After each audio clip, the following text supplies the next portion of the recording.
नमस्कार शेतकरी मित्रांनो, रॉयल शेतकरी चॅनलमध्ये सर्व शेतकरी बांधवांचं हार्दिक स्वागत आहे. तर सर्व शेतकरी व्हिडिओ लाईक करा, शेअर करा आणि सबस्क्राईब करा. कारण की मित्रांनो, शेती संबंधित पीक विमा संदर्भात असेच नवनवीन व्हिडिओ नक्की लाईक करा, शेअर करा आणि सबस्क्राईब करा. तर शेतकरी मित्रांनो, आपण व्हिडिओच्या माध्यमातून नमो शेतकरी योजनेच्या 7व्या हप्त्यासंदर्भात एक PM किसानच्या विषयाच्या दोन्ही महत्त्वाचा असा अपडेट घेण्याचा प्रयत्न करणार आहोत. तर बरेच शेतकऱ्यांना कोण्या तारखेला येणार आणि कोण्या तारखेच्या तारीख जाहीर करण्यात आलेला आहे. तर तुम्हाला शेतकऱ्यांना कोणती कामे करावी लागणार आणि काय शेतकऱ्यांना आता PM किसानचे येणारे पैसे 8,000 हजार रुपये आणि काही शेतकऱ्यांना मग शेतकऱ्याची सुद्धा 6,000 रुपये एकाच वेळी बँक खात्यामध्ये जमा होणार आहेत.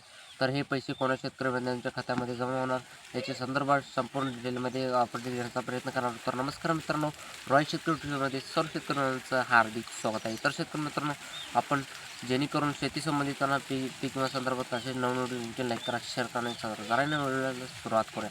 तर शेतकरी मित्रांनो, काही शेतकऱ्यांना PM किसानचे 16वा 17वा 18वा 19वा हा हप्ता आलेला नाही आणि 20वा हप्त्याबरोबर मागचे जे काही हप्ते पेंडिंग राहिले होते ते पेंडिंग ठीक करण्यासाठी आतापर्यंत काही शेतकऱ्यांनी PM किसानचा 19 हप्ता आला होता आणि त्या शेतकऱ्यांच्या PM किसान हप्त्याबरोबर 19 हप्त्यात 2020 हप्त्याचे 2,000 रुपये 4,000 रुपये शेतकरी बांधवांच्या खात्यामध्ये जमा होणार आणि काही शेतकऱ्यांना मग शेतकऱ्याचा 5वा हप्ता 6वा हप्ता आला होता आणि 5च्या हप्त्याचे 2,000 6वे तिचे 2,000 4,000 आणि नमो शेतकऱ्याचे येणार जे काही 7वा हप्ता तिचा 2,000 आणि मासे म्हणून 6,000 रुपये नमो शेतकऱ्याचे जवळपास 4 ते 6,000 रुपये पेंडिंग राहिले असेल.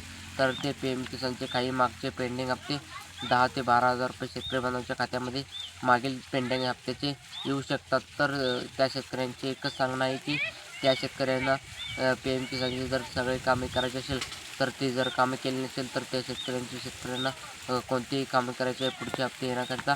तर तुम्हाला सांगणारे सर्वप्रथम शेतकऱ्यांना सांगणार की किसान कार्ड काढायचे आहे. तुम्ही जर किसान कार्ड अद्यापही काढले नसेल तर तुम्ही लवकरात लवकर किसान कार्ड नमो शेतकऱ्याचे हप्ते येणार अगोदर हे काढलं नसेल तर तुम्हाला येणार PM किसान नमो शेतकऱ्याचा हप्ता येणार नाही आहे. आणि यानंतर तुम्हाला काय करायचं आहे की लँडचा प्रॉब्लेम जर असेल तर तुम्हाला जवळच्या तहसील कार्यालय कृषी अधिकाऱ्याचे किंवा तलाठी कार्यालय या दोन्हीकडे येतात लँडचा प्रॉब्लेम जो आहे तर ते येस करून घ्यायचं आहे. आणि त्यानंतर तुम्ही जर PM किसानची अद्यापही केलेली नसेल तर तुम्ही लवकरात लवकर KYC करून घ्यायचं करायचं आहे आणि बंधनकारक आहे. लवकरात लवकर तुम्ही PM किसानचे KYC करून घ्या. सगळ्यात महत्त्वाचं म्हणजे आधार सिंग आणि आधार सिंगच्या माध्यमातून अद्यापही बँक खात्या लिंक नसेल तर लवकरात लवकर करून घ्या. कारण की शेतकरी सगळे पैसे शासनाचे आधार लिंक बँक खात्याचे ट्रान्सफर करत गेले जात आहे आणि असा प्रश्न पडलेला आहे की आधार लिंक बँक खातं लोक होतं आणि नंबर शेतकऱ्याचे आणि PM किसानचे मागचे काही हप्ते आले नाही.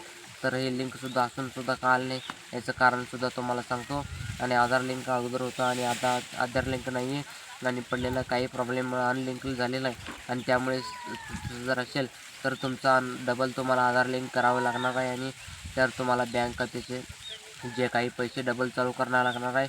आणि ते जमत नसेल तर लवकरात लवकर तुम्ही इंडियन पोस्ट बँकेचं खातं उघडून घ्या आणि इंडियन पोस्ट बँकेचं खातं उघडून घेतला तर 24 तासामध्ये NPS कनेक्ट होतं आणि हे लवकरात तुमचं PM किसानचे नमो शेतकरीचे हे सोपे जातील.